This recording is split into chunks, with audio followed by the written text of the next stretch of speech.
My name is Radhanath. Sometimes I live here.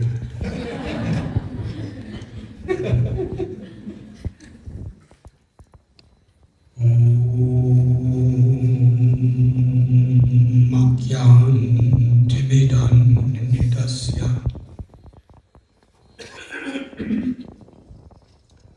Gyananjana Chalakaya Chakshuru Militam Jena Tasmai Sri Gurave Namaha. Sri Chaitanya Manobhishtam Sthapitam Yena Bhutale Swayam Rupa Kadhamayam Yadati Svapadantikam Vandeham Sri Guru Sri Jitapatakamalam Sri Guru Vaishnavam Nascha Sri Rupam Sagrajatam Sahakana Raghunatham Vidam Tam Sajivam Sarvaitam Sapadutam Parijana Sahitam Krishna Chaitanya Devam Sri Radha Krishna Padam Sahagana Lalita Sri Vishakam Vidamscha He Krishna Karuna Sindhu Dina Bandhu Jagatpate Gopesha Gopika Kanta Radha Kanta Namostate Tapta Kanchana Gaurangi Radhe Vrindavaneshwari Vrishabhanu Sudhe Devi Pranamami Hari Priye Vanchakalpatarubhyascha Kripa Sindhuvya Evacha Patithanam Pavanebhyo Vaishnavebhyo Namo Namaha. Sri Krishna Chaitanya Prabhu Nityananda Sri Advaita Gadadhar Srivasadi Gaura Bhaktivinoda Hare Krishna Krishna Krishna Hare Hare Hare Rama Rama Rama Hare Hare. Nama Om Vishnupadaya Krishna Prishtaya Bhutale Srimate Bhakti Vedanta Swami Niti Namine Namaste Saraswati Deve Gauravani Pracharine Nirvishesha Shunyavadi Asyatati Sadharine.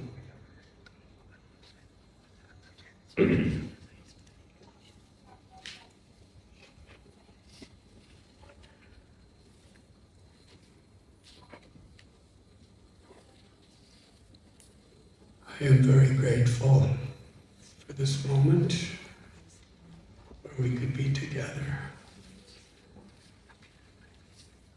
I'm grateful to all of you.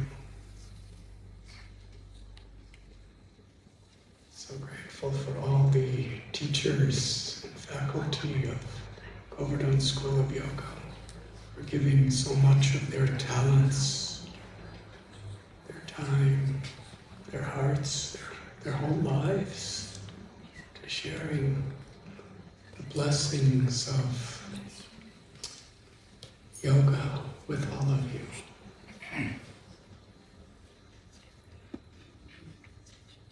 Everything in this world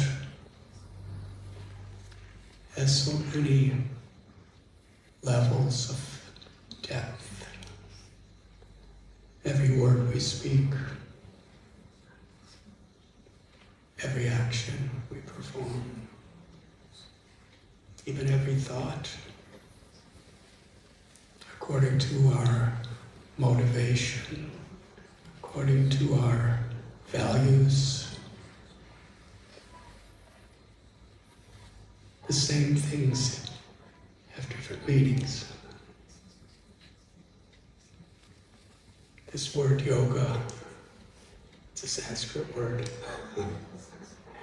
It means so much for so many. In fact, I don't think anything, any word, any experience of life could possibly fully mean the same thing to any two living beings. According to our experiences of life, according to our samskaras, or previous births in this life and in the past, we all, through our senses, through our mind, through our intellect, through our egos, we all have a unique perception. And according to the Vedic literatures, the yoga literatures, the spirit, the soul, or in Sanskrit, the GEV, within every living being, we are all one with one another, we are of the same substance. At the same time, in the path of bhakti,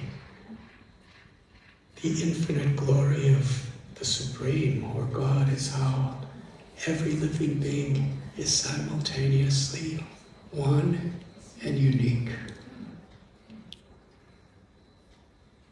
If we take either away, there's an incomplete appreciation of who we are and who everyone else is.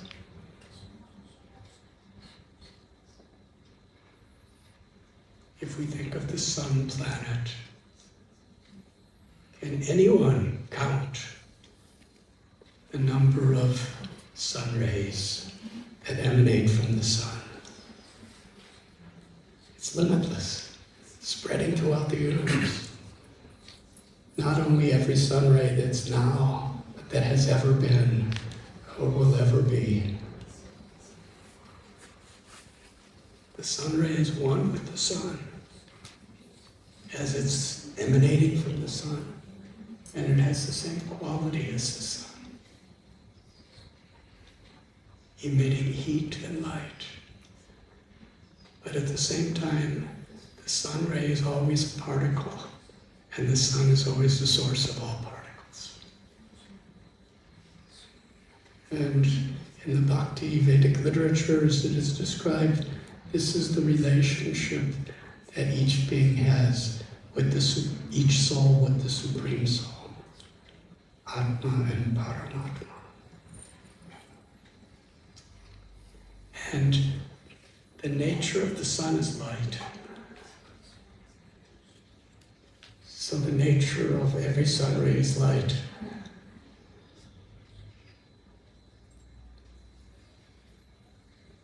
Imagine every sun ray having its one quality with the sun, but at the same time being unique.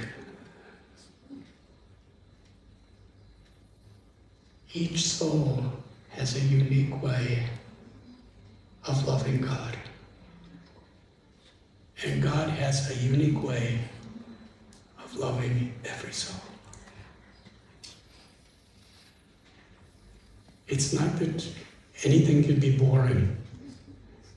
Krishna means all attractive, supremely beautiful. But ultimately, all the all-attractive qualities of Krishna, or God, who has many names, is God's infinite, ever-increasing love for every being.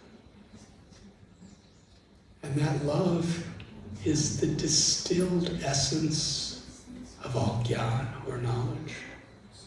And that love is the distilled essence, the ultimate goal of spirituality, religion, yoga, or life itself. Because it's the deepest potential that every soul has.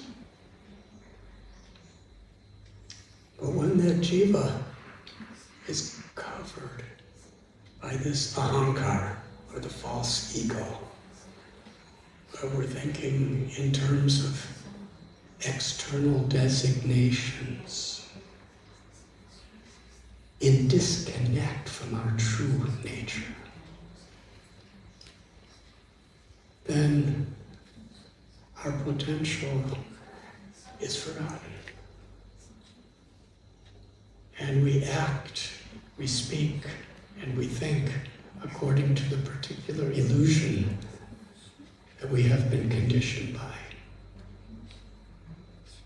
And we see today so much hate, envy, greed, wars on the basis of these egoistic distinctions that we identify with.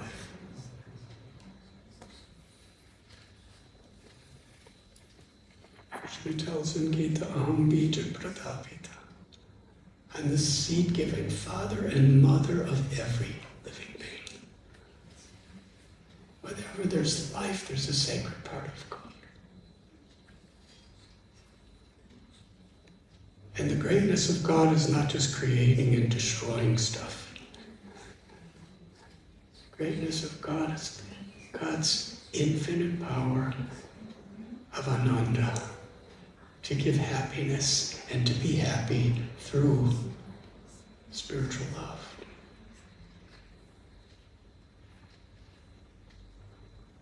And sometimes we say God loves everyone.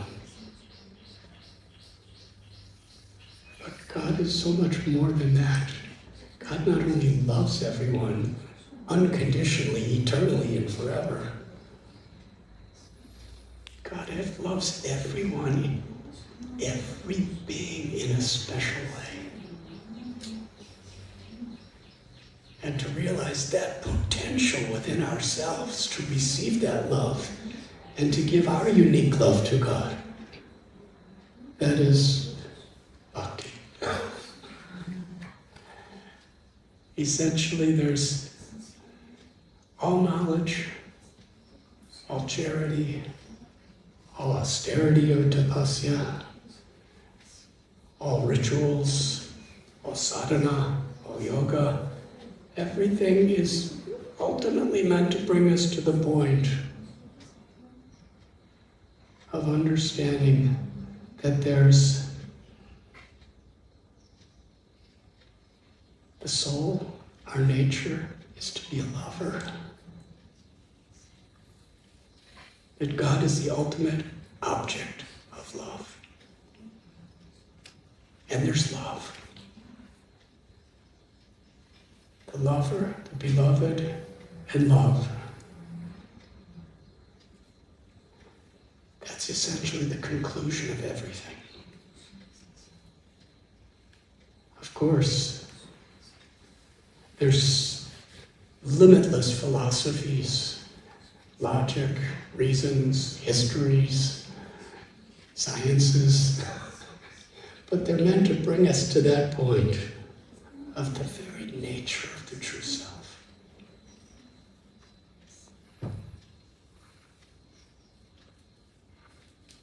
Bahunam janmanam ante jnanavamam papadyate vasudeva sarvamiti samahatma sudam.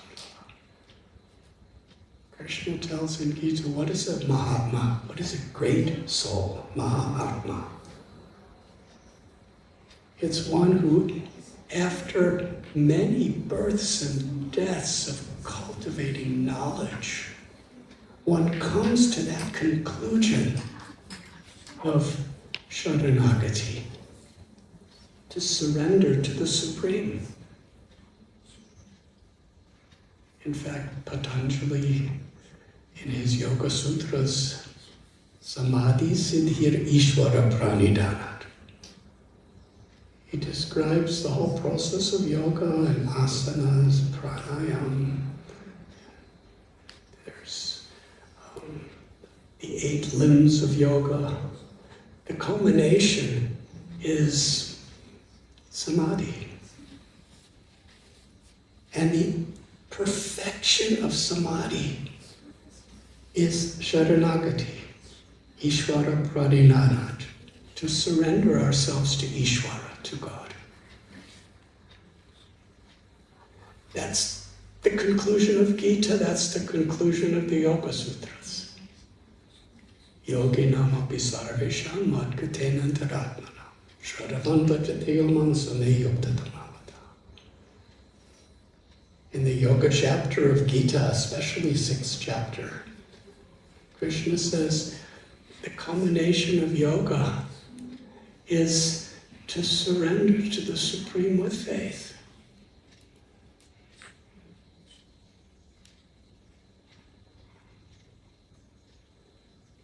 That surrender is not defeat.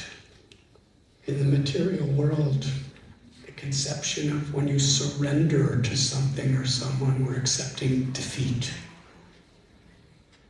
But in spiritual concept, surrender is the ultimate, supreme, eternal victory. Surrender is the soul's victory over illusion and suffering forever. And what is that surrender?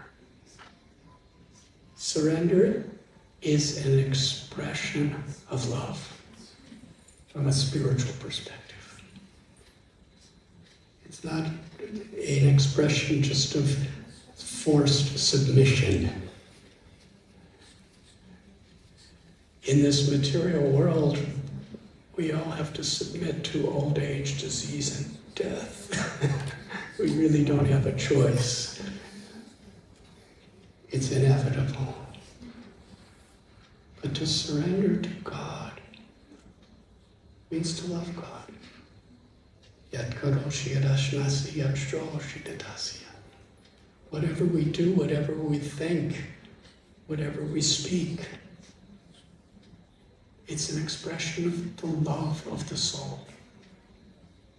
And the love of the soul is changeless in the sense that it's forever. It is simply covered and forgotten. And yoga is that science and also that lifestyle. The art by which we uncover the true treasure that is within us. The potential to infinitely love God. And in that love we perceive that the presence of a part of God and the presence of God, the all-attractive, is in everyone's heart. Wherever there's life, there's the presence of the soul.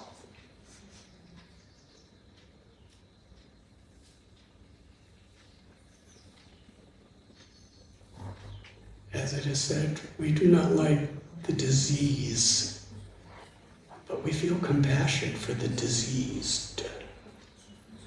And there's a difference. The idea of Dharma, or Sanatana Dharma, is the path by which we live in harmony with the nature of our true self. To harmonize our physical body, our subtle body, the mind, the intelligence, and the ego, to harmonize them with the Jivatma, with the soul. And to harmonize all the activities and all of the wishes of the body, mind, and soul with the Supreme Soul, the Paramatma. And in doing so, we don't just see this material world as a place to exploit and enjoy. And we don't see this material world as just a horrible place that's just an illusion where everything is suffering.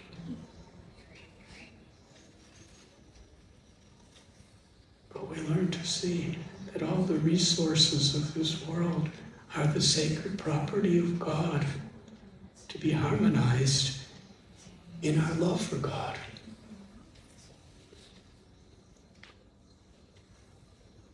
And the greatest way to harmonize with the love of God is to engage all the resources that we have capacity for in a spirit of connecting people as an instrument of God's compassion. When love is expressed within material existence, it manifests as compassion.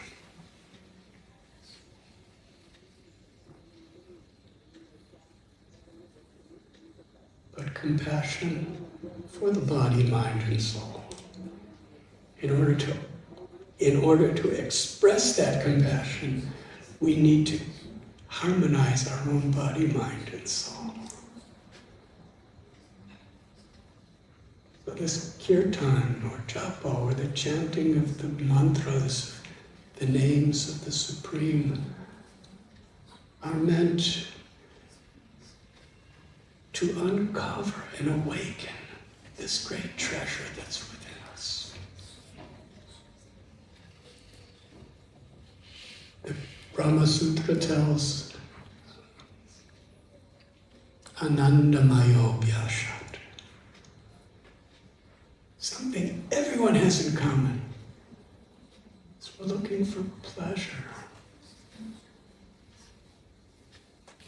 It's like when we see the cows, they just want pleasure. When we see the donkeys, they also just want pleasure. And the insects and the birds and every variety of human beings, according to the habits that we have created through times that are inconceivable to trace, we have different ideas of what gives us pleasure. We're all seeking pleasure. Why? Because it's the nature of the soul. Only love can give pleasure to the heart. Things can give pleasure to body and mind. Things like sensual interactions, popularity, fame, prestige, property, wealth, power, control, trying to help others. Different people have different natures of how to find pleasure in life. But none of that really gives pleasure to the heart. The heart seeks only to love and be loved, because that's the nature of the soul. So Govardhan Eco-Village is an expression of the community to try to live in this principle of yoga and share it with others. The environment, the ecology. If we don't respect Mother Earth and all the gifts she's given us, we lose connection with our own self. And there cannot be a real connection with God unless we respect what God has given us. Everyone must suffer if the environment is exploited in due course of time.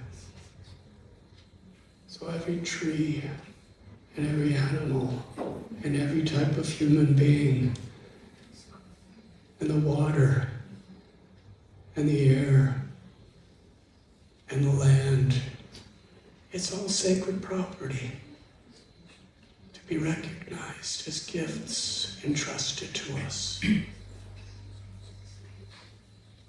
And to receive them with gratitude and love, and to strive in our life to purify our hearts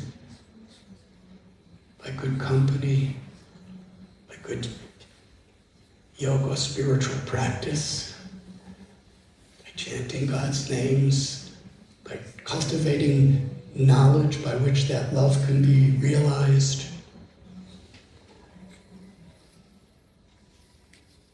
And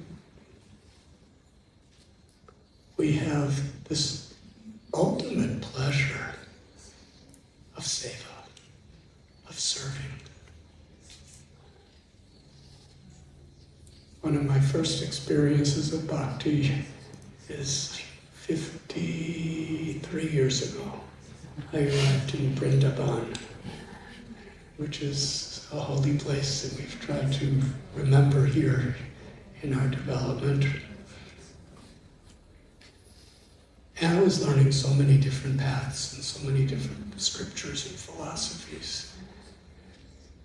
And one man, he said to me, "Bhakti means to serve." And I thought, that's really simple.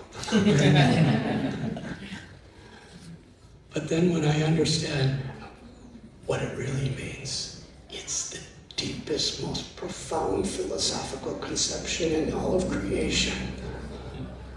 To serve with love. What it takes to actually live in the light of that truth. So we're trying to realize that love. We've tried to create a community where we feel that is our purpose. To harmonize nature, to live in harmony with nature, with each other, and with Krishna. We're so grateful to each of you for coming and allowing us to have actually the greatest fortune of trying to share it with you. You were saying so beautifully that you want to see everyone as your teacher. And actually, whoever accepts our service, we're so indebted and grateful. Because if we can serve somebody in God's, as an instrument of God's love, that person is giving us the greatest opportunity in our life. Well, thank you for being here. I wasn't given a specific topic, so I just started talking. I'm very grateful.